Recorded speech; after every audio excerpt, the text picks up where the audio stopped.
شاوخوا 28 کاله مخکې زه وتوانېدم چې د لوی استاد علامه عبدالشکور رشاد رحمه الله سره ووینم. رشاد رحمه الله کندهار ته تشریف راوړی و. هغه مهال زه په البیروني مدرسه کې استاد ومه چې د امارت اسلامي لومړۍ دوره وه او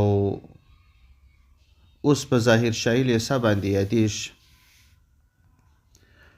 هغه وخت زه د یوه اړخه څخه د دیني علومو څخه فارغه وم، د بل اړخه څخه مې تاریخي علوم مطالعه کول خوښېدل. اگر چې په دې لاره کې برلاسی نه وم. ادبي لیکنې، ناول، لنډې قصې، شعرونه ویل دا مې خوښېدل. نو کله کله به مې داسې یو ګډ وړوند منظوم شعر هم لیکي، خو هغه په پیمانه پوره نه و. د رشاد رحمه الله سره چې ما لیدل، هغه مهال زما تانده ځواني وه، نو ډېر د تدبر او د هوش په حالت کې نه ومه. نو دا مې خوښېدله چې د ځینو شیانو په اړه هغسې معلومات لاسته راوړمه چې هغه یو نقدي بڼه ولري. نو ځکه دغه مجلس کې مولوي عبدالحی مطمئن رحمه الله چې اوس وفات دی، هغه مهال د اطلاعات و کلتور رئیس و، هغه هم موجود و. عبدالولي حلمیار ښه شعر به لیکي، بیا به کله خپل هم په ترنم کې وایه، کله به یې نورو شعر وایه. نو بعضو دوستانو خو د استاد رحمه الله څخه پوښتنې کولې، خو زما په ذهن کې یو دوې پوښتنې راغللې. نو یوه پوښتنه مې رامخته کړله او نه پوهېږم چې هغه انداز به مې څنګه و. د داسې لوی استاد په وړاندې به هغه زما انداز مناسب و یا به نه و. اوس فکر را سره یي چې نو نه پوهېږم چې تا به په څنګه انداز ورته ویلي. خو د استاد شفقت، حوصله هغه بیخي زیاته وه. نو ما استاد ته وویل چې محترم استاد، تاسو ولې د رشاد تخلص انتخاب کړی دی؟ حال دا چې رشاد د عربي قواعدو له مخې د مبالغې صیغه ده او د مبالغې صیغې عموما د الله تعالی د صفاتو لپاره وي، نه د مخلوق لپاره. یا په بل عبارت، رشاد د کاملې درجې هدایت کوونکي او د سمې لارې کامل ښوونکي ته ویل کېږي. دا خو یوازې د الله تعالی شان دی. بناً تاسو باید راشد تخلص انتخاب کړی وای، نه رشاد. رشاد خو یوازې الله وي. او دا مې هم ورته وویل چې پر دې اصل چې دا ما بیان کی، پر دې باندې شرعي حکم او قواعد هم شاهدي ورکي. علامه رشاد رحمه الله ما ته 5 جوابونه وویل په ډېره فصیحه لهجه او په ډېر آرام آرام. او دا مې هم په یاد دی چې ما ته وویل ملا جان، لومړۍ خبره خو دا ده چې ځینې د مبالغې الفاظ د صفت په توګه بنده ته نسي منسوبېدلی، خو د علم یعنی نوم یا تخلص په توګه کارېدلی سي. یعنی که رشاد د کمال د دعوې په نیت صفت وګرځول سي، صحیح نه ده. خو که د نوم، تخلص یا پیژندنې لپاره وي، نو شرعاً هیڅ معنی نه لري، ځکه نوم د دعوې معنا نه لري، بلکې یوازې د پیژندنې وسیله وي. بیا یې راته وویل چې ګوره، دوهمه خبره دا ده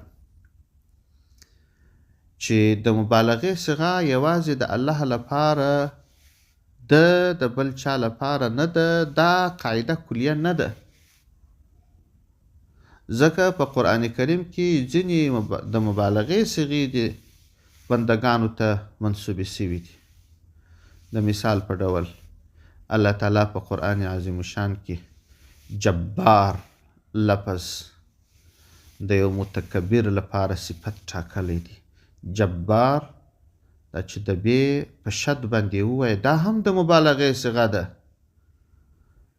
د بنده دپاره باید نه وي، خو الله عز وجل دلته متکبر په جبار باندې موصوف کړی دی. د استاد هغه آیت ذکر نه کوي، خو هغه آیت د سورة غافر 15 نمبر آیت دی. الله تعالی فرمای بسم الله الرحمن الرحیم كذلك يطبع الله على كل قلب متكبر جبار او كما قال الله تعالی. بیا یې راته وویل چې په بل ځای کې الله تبارک وتعالی د رشید لفظ چې د مبالغې صيغه ده د بنده لپاره کارولی دی. رشید یعنی کامل ښوونکی، کامل ښوونکی یوازې الله وي، مخلوق نسی کېدلی. استاد هغه آیت ذکر نه کوي، خو هغه آیت د سورة هود 88 نمبر آیت دی. د لوط علیه السلام په قصه کې الله تبارک وتعالی فرمای الیس فیکم رجل رشید، چې لوط علیه السلام خپل قوم ته وویل آیا په تاسو کې کوم کامل عقل والا نسته؟ په دې آیت کریمه کې هم رشید د کمال د صفاتو څخه دی، خو الله تعالی د دې صفت نسبت بنده ته کړی دی. او دریم جواب یې راته ووایه ول د رشاد تخلص د کمال دعوه نه ده، بلکې د کمال غوښتنه ده. یعنی انسان چې ځان رشاد بولي مطلب یې دا نه وي چې زه کامل هادي یم، بلکې مطلب یې دا وي چې زه د هدایت، سمون او حق لارې سره مینه لرم، زه د خطا پر ځای د کامل رشد غوښتونکی یم. دوه جواب یې نور راته وویل چې متاسفانه ډېر وخت تیر سوی دی. هغه جوابونه زما د ذهن څخه وتلي دي. دغه الفاظ چې مې وویل ممکن د استاد الفاظ یا د زما د پوښتنو الفاظ تغییر او تبدیل وي، خو هغه مفهوم یې داسې و. بیا مې استاد ته وویل چې استاد شعر او شاعري چې څوک شاعر جوړیږي، موږ داسې پخوا اورېدلی دي چې یو چا خوب ولیدی چې سهار راکښېنستی شاعر سو، دا فضلي شاعر دی. او کله کله بیا وایي چې نه دا کسب دی. دا شعر اوس کسب دی که یو فضل دی، یو اعطای الهي ده. ده داسې کراره مسکا وکړل، بیا یې وویل شعر خو یو کمال دی، په دې کې شک نسته، هر سړی شاعر نسی جوړېدلی، او په دې کې شک نسته چې دا کمال درجې لري. چا شعر د لوړې درجې وي، ځکه هغه د کمال په لوړه درجه وي، د چا د متوسط وي، او د چا د څنګه او څنګه وي. دا چې کمال دی، کمال د دې ټولو شانو مجموعه هم کېدلی سي،